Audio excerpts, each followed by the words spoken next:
ఈ రోజుకి మంచి రోజులు వచ్చాయన్న సంగతి మనందరికీ కూడా తెలుసు. లాస్ట్ 10 months లో నుంచి కూడా ఎన్డీఏ గవర్నమెంట్ ఇక్కడికి వచ్చిన తర్వాత, ఎన్డీఏ గవర్నమెంట్ అధికారంలోకి వచ్చిన తర్వాత రాష్ట్ర నలుమూల నుంచి కూడా అభివృద్ధి కార్యక్రమాలు, సంక్షేమ కార్యక్రమాలు పెద్ద ఎత్తున చేయడం కూడా జరుగుతుంది. మనం ఎప్పటి నుంచో మనందరికి కళ, ఆంధ్రప్రదేశ్ విభజన జరిగిన తర్వాత ఒక రాజధాని అన్నది ఆంధ్రప్రదేశ్ ప్రజల తాలూకా కళ.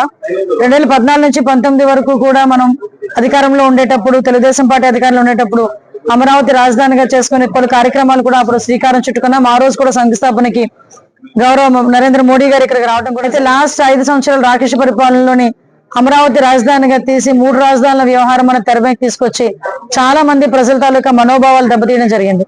దీనిలో భాగంగా చాలా మందికి తెలుసు, ఎందుకంటే త్యాగాలు కూడా ఒకసారి గుర్తు చేయాలని మళ్ళీ ఒకసారి మీతో అందరితో మాట్లాడుతున్నాను. అమరావతి రాజధానిగా కొనసాగించాలని మహిళా రైతులు కూడా రోడ్డు మీదకి వచ్చి చాలా అవస్థలు పడ్డారు, చాలా అవమానాలు పడ్డారు. సోషల్ మీడియాలో కూడా చాలా మాటలు పడ్డారు. బూటకాలతో తన్నించుకున్నారు, అరెస్టులు చేశారు, కేసులు పెట్టించుకున్నారు, అట్రాసిటీ కేసులు పెట్టించుకున్నారు. కనీసం కనకదుర్గమ్మ టెంపుల్కి వెళ్ళాలన్నా కూడా వాళ్ళకి అనుమతి లేని పరిస్థితుల నుంచి ఈ రోజు తిరిగి అమరావతి పునర్నిర్మాణం చేసుకోవటం అనేది మనందరికీ కూడా ఒక పండుగ వాతావరణం లాంటి. అమరావతి పునర్నిర్మాణానికి ఎన్డీఏ సారథ్యంలో ఈ రోజు గౌరవ ముఖ్యమంత్రి గారి ఆధ్వర్యంలో మళ్ళా తిరిగి అమరావతి పునర్నిర్మాణానికి ఈ రోజు నరేంద్ర మోడీ గారు రావటం నిజంగా చాలా శుభపరిణామం కింద భావించాలి.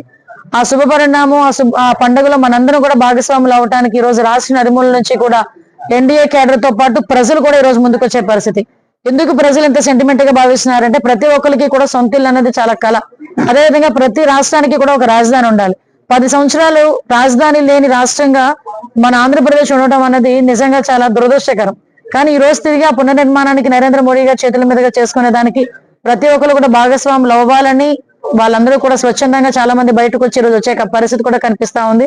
దీనికి అనుగుణంగా వచ్చే ప్రజలందరికీ కూడా ఎటువంటి అసౌకర్యాలు కలగకుండా, ఎటువంటి ఇబ్బందులు కలగకుండా స్థానిక మా లోకల్ మినిస్టర్ గారు మన కొల్లు రవీంద్ర గారు, అదేవిధంగా పెద్దలు జనార్దన్ రెడ్డి గారు, అదేవిధంగా సత్య గారు, పెద్దలు మా ఆర్టీసీ చైర్మన్ గారు, అది కొనగల నారాయణ గారు, అదేవిధంగా ఎమ్మెల్యేలు అందరూ కూడా ఇక్కడికి వచ్చి ఈ కార్యక్రమాన్ని దగ్గరుండి చూసుకోవడానికి ఈ రోజు ఇక్కడ అందరూ కూడా కలెక్టర్ గారు ఆఫీస్ లో ఈ రోజు మీటింగ్ ఏర్పాటు చేసుకోవడం జరిగింది.